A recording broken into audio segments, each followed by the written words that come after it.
தமிழகத்தில் 2 திராவிட கட்சிகள் மட்டுமே மாற்றி மாற்றி ஆட்சி நடத்தி அதில் சலிச்சு போன மக்கள் மாற்றம் வேணும்னு தாவேகாவுக்கு தாவி இருக்காங்க.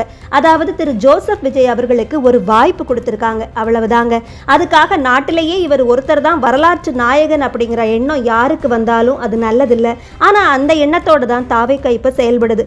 ஆட்சிக்கு வந்து முழுசாக 3 மாதம் கூட ஆகலை, அதுக்குள்ளே அடுத்தது பிரதமர் தேர்தலில் போட்டி போடுற வேலையை பார்க்கலாமாங்கிற அளவுக்கு பொய்யான பல விஷயங்கள் பரப்பப்படுது. இங்கே தமிழ்நாட்டில் நடக்கவே இல்லாத விஷயங்களை ஒரே மாதிரி ஸ்கிரிப்டா ரெடி பண்ணி பாருங்க ஃப்ரெண்ட்ஸ், தமிழ்நாடே தலைகீழா மாறிடுச்சு, முதல்வர் விஜய் அதிரடின்னு வடநாட்டில் யூடியூப் இன்ஃப்ளூயன்சர்ஸ் பரப்புறதா தேசிய ஊடகங்கள் சொல்லியிருக்காங்க. அது மட்டும் இல்லைங்க, முதல் நாள்ல இருந்தே முதல்வர் திரு விஜய் அவர்கள் தலைமைச் செயலகத்துக்கே டிஃபன் பாக்ஸோட போனதா சொல்லப்பட்ட செய்தியே ஏஐயா உண்மையான பெரும் குழப்பம். தமிழ்நாட்டில் அறிவிக்கப்படாத பல விஷயங்களை திரு விஜய் அவர்கள் அறிவிச்சு அது இங்கே மாற்றத்தை கொண்டு வந்த மாதிரி அடுக்கடுக்கான ரீல்ஸு ஸ்லைடுன்னு எல்லா இடத்துலையும் பார்க்க முடியுது. சூலூர் சிறுமி பாலியல் கொடுமை சம்பவத்தில் காவல்துறை அதிகாரிகள் சிரிச்சாங்கங்கிற பிரச்சனை வந்தப்போ அடுத்த நாளே அவங்க 3 பேரையுமே விஜய் தூக்கிட்டாரு, சஸ்பெண்ட் பண்ணிட்டாரு, பறந்த ஆர்டர் அப்படி இப்படின்னு ரீல்ஸ் போட்டாங்க. ஆனால் அப்படி ஒரு சம்பவம் நடக்கவே இல்லை. இனிமே தமிழ்நாட்டில் போஸ்டரே ஒட்டக்கூடாதுன்னு முதல்வர் திரு விஜய் அவர்கள் ஆர்டர் போட்டதா ரீல்ஸ் சொல்லுது. ஆனால் திமுக போஸ்டர் எல்லாமே கிழிக்கப்பட்டு தாவேகா போஸ்டர் ஒட்டப்படுறது தான் நிஜமா இருக்கு.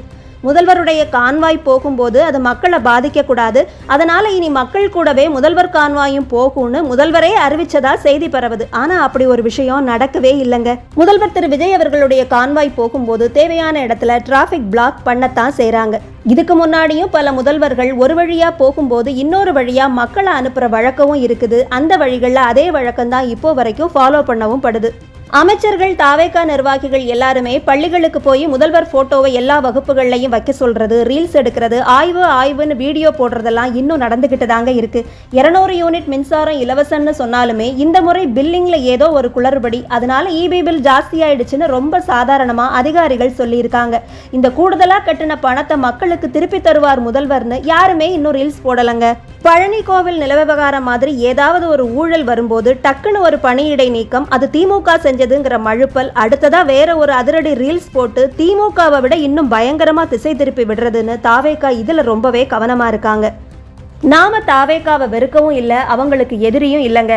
ஆனால் பெருசாக எந்த களப்பணிகளும் செய்யாமல் சினிமா கிளாமர் ஒன்றை மட்டுமே வச்சு A4 ஷீட் வசனம் பேசி முதல்வரானது வரைக்கும் ஓகே.